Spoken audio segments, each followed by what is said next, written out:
In 1821, in a village in what is now southeastern Nigeria, a boy was born who would one day build a kingdom with nothing but his mind. He would never inherit a throne. He would never command an army worth the name, and yet, for 2 decades, he would make the most powerful empire on earth blink. His name was Mbenaso Ozawamba. History remembers him as Jaja of Opobo. Around the age of 12, Jaja was sold into slavery, a common and brutal reality of the Niger Delta's internal trade networks at the time. He was taken to Bonny, a powerful city-state built entirely on commerce, sitting at the mouth of the Niger, where the palm oil trade met European ships. In Bonny, enslaved people weren't only laborers. They were absorbed into houses, trading companies that doubled as extended families, where ability could outweigh birth. It was a brutal system, but it had one narrow door of opportunity. A sharp mind could rise. Jaja had that mind.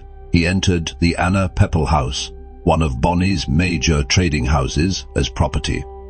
Within years, he was running it. His talent for negotiation, his sense for pricing, his instinct for when to hold cargo and when to sell, these were not skills anyone taught him. They were skills he seized.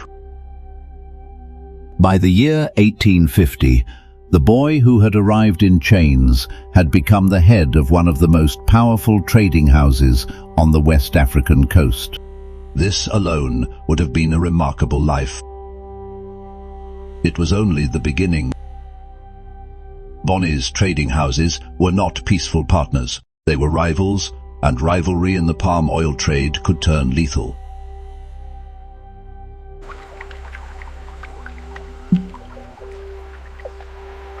By the 1860s, Jaja's Anna Peppel House was locked in an increasingly violent power struggle with a rival house for control of Bonny's trade routes. Jaja made a decision that would define the rest of his life.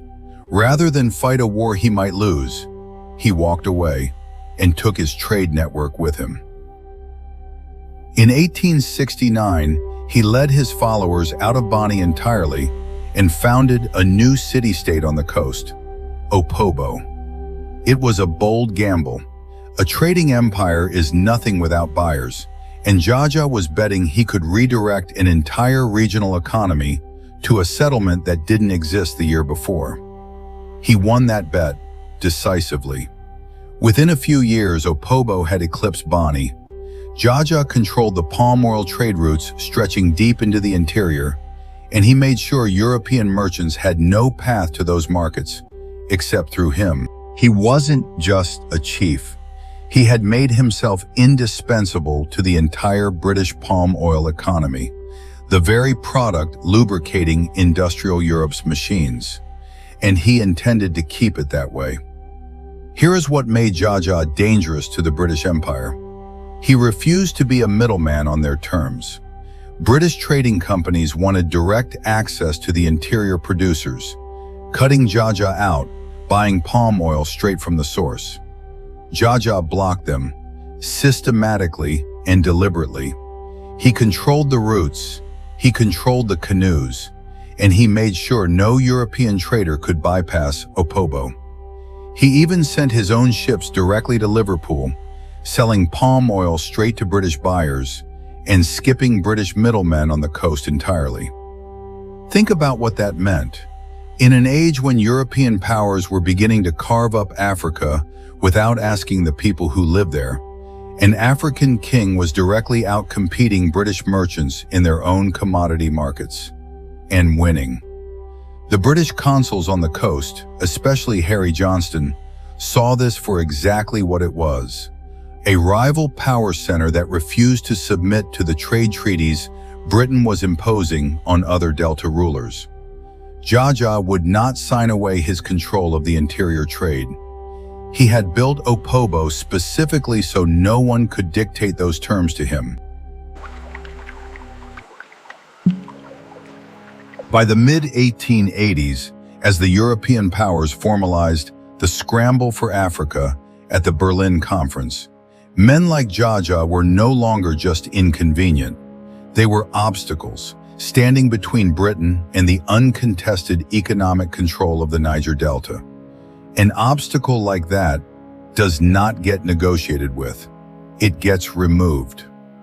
In September 1887, Consul Harry Johnston invited Jaja to a conference aboard a British ship, under the explicit promise of safe conduct, a guarantee that he would be free to attend and free to leave.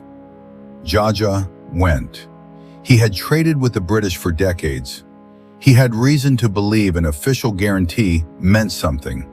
It didn't. Once aboard, Jaja was arrested.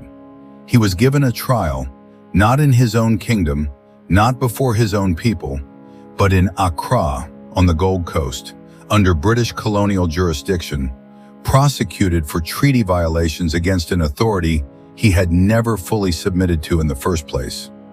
The outcome was never in doubt. Jaja was found guilty and sentenced to exile.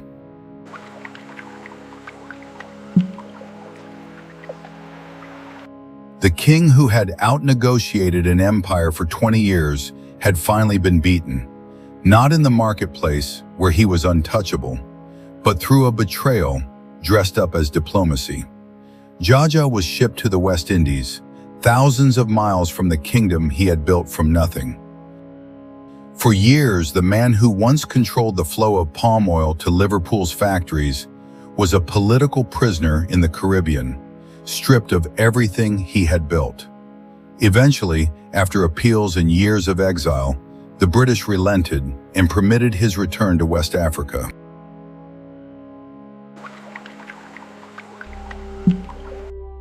He never made it home.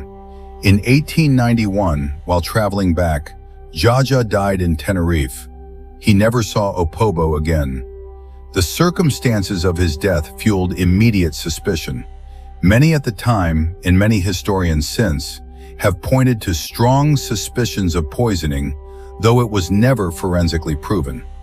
What is certain is the timing.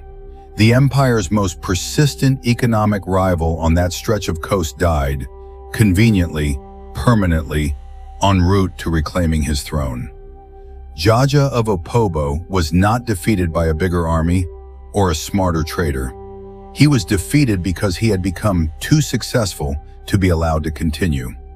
For 2 decades, a man born into slavery had made the world's largest empire negotiate with him on his terms, until that empire decided negotiation was over. Opobo remained an important trading center after his death, but never again with the singular, defiant independence Jaja had built it on.